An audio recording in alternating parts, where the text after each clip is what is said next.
યુકેની એક અદાલતે ભારતમાં ફેમિલી કોર્ટ દ્વારા જારી કરવામાં આવેલા પ્રતિબંધના આદેશની જાણ થયા બાદ પતિ દ્વારા દાખલ કરવામાં આવેલા છૂટાછેડાના કેસની કાર્યવાહી પર રોક લગાવી દીધી છે. પત્નીએ ભારતીય અદાલતમાં અરજી કરી હતી અને તેના કારણે કોર્ટે પતિને વિદેશમાં છૂટાછેડાનો દાવો કરવા પર પ્રતિબંધ મૂક્યો હતો. પત્નીએ એકથી વધુ કાનૂની કેસની સંખ્યા ટાળવા માટે કોર્ટ પાસે સ્ટે માંગ્યો હતો. તેણે એવી પણ દલીલ કરી હતી કે તેમના છૂટાછેડાના કેસનો નિર્ણય ભારતમાં જ થવો જોઈએ, કેમ કે તેની પાસે યુકેમાં રહેવા અને પોતાનો બચાવ કરવા માટે માન્ય વિઝા નથી. આ કપલના લગ્ન અમદાવાદમાં થયા હતા અને બાદમાં તેઓ યુકે શિફ્ટ થઈ ગયા હતા.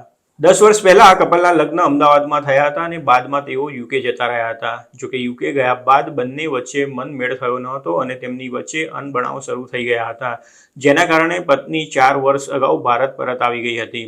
લગ્ન ટકાવી રાખવા માટે કપલે 2023માં સમાધાન કર્યું હતું અને પતિ તેને પાછી યુકે લઈ ગયો હતો. પતિ યુકેમાં પરમેનન્ટ રેસિડેન્ટ છે, પરંતુ તે ક્યારેય પોતાની પત્નીને પરમેનન્ટ વિઝા અપાવી શક્યો નહોતો, જેના કારણે પત્નીને વિઝિટર વિઝા પર જ યુકે જવું પડતું હતું. ડિસેમ્બર 2023માં પત્નીના વિઝા એક્સપાયર્ડ થઈ ગયા હતા અને તેના કારણે પતિએ તેને ભારત પરત મોકલી દીધી હતી અને સાથે તેણે એ પણ કહ્યું હતું કે તે યુકેની કોર્ટમાં છૂટાછેડાનો કેસ દાખલ કરશે.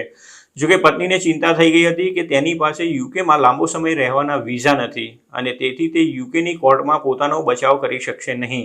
તેથી તેણે આ વર્ષની શરૂઆતમાં અમદાવાદમાં ફેમિલી કોર્ટનો સંપર્ક કર્યો હતો.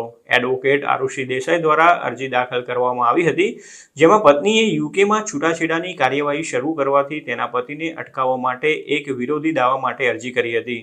પત્નીને ડર હતો કે તેની પાસે યુકેમાં લાંબો સમય રહેવા માટે યોગ્ય વિઝા નથી, તેથી જો તેના છૂટાછેડાની અરજી યુકેની કોર્ટમાં આગળ વધશે તો તે કોર્ટમાં હાજર નહીં રહી શકે અને તેના કારણે તે પોતાનો યોગ્ય રીતે બચાવ પણ નહીં કરી શકે. તેથી તેણે યુકેમાં છૂટાછેડાનો કેસ ન ચાલે તે માટે અરજી કરી હતી. તેની ચિંતા યોગ્ય ઠરી હતી, કેમ કે પતિએ યુકેની કોર્ટમાં છૂટાછેડાની અરજી કરી ત્યારે તેને યુકેની કોર્ટ દ્વારા સમન્સ પાઠવવામાં આવ્યા હતા.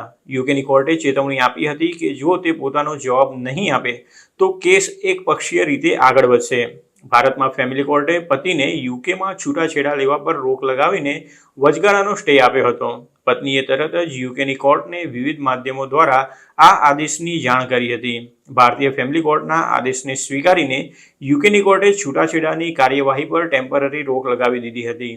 યુકેની કોર્ટે પતિને ભારતીય કોર્ટના નિર્ણયનો જવાબ આપવાનો નિર્દેશ આપ્યો હતો અને કહ્યું હતું કે ત્યારબાદ જ તે આગળ કોઈ કાર્યવાહી કરશે.